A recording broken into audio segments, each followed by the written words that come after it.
Welcome friend, daily sports Bangla YouTube চ্যানেলে আপনাদের আবার আমি স্বাগত জানাই। আবার নিয়ে চলে এলাম খেলার নতুন ভিডিও নিয়ে।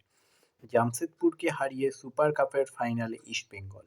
ফের জয় পেল ইমামি ইস্টবেঙ্গল। পূর্ব নির্ধারিত সূচি অনুযায়ী আজ কলিঙ্গ সুপার কাপের সেমিফাইনাল খেলতে নেমেছিল কলকাতা ময়দানের এই প্রধান প্রতিপক্ষ হিসেবে রয়েছে আইএসএল এর জামশেদপুর এফসি। সম্পূর্ণ সময় শেষে 2-0 গোলে সেই ম্যাচ জিতে নিল মশাল ব্রিগেড।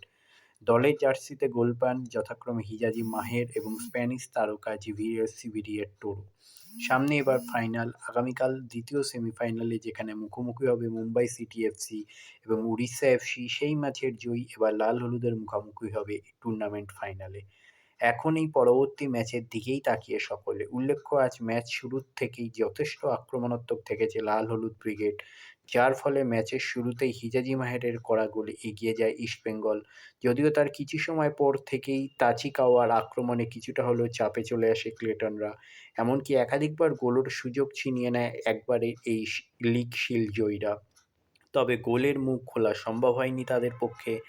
এমনকি পরবর্তীতে একবার সুযোগ এলো গোলরক্ষক পপসুগান গিলের দক্ষতায়, সেই আশা পূরণ করা সম্ভব হয়নি, যার ফলে প্রথমার্ধের শেষে 1-0 গোলের ব্যবধানে এগিয়ে থাকে মশাল ব্রিগেড। তবে দ্বিতীয়ার্ধের শুরু থেকে ফের আক্রমণ শানাতে শুরু করে কুয়াদ্রাতের ছেলেরা। সেখান থেকেই দ্বিতীয় গোল তুলে আনেন জেভিয়ার সিভেরিয়ার টোরো।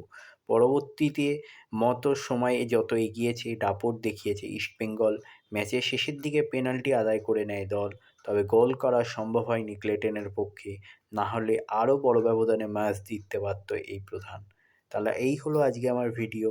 তাহলে আবার বলছি, আমার চ্যানেলটা যদি আপনাদের ভালো লেগে থাকে অবশ্যই চ্যানেলটাকে সাবস্ক্রাইব করে দিন এবং পাশে রাখা বেল আইকনটিকে ক্লিক করুন, যাতে সবার প্রথমে আপনারা আমার এই ভিডিও দেখতে পান। ধন্যবাদ।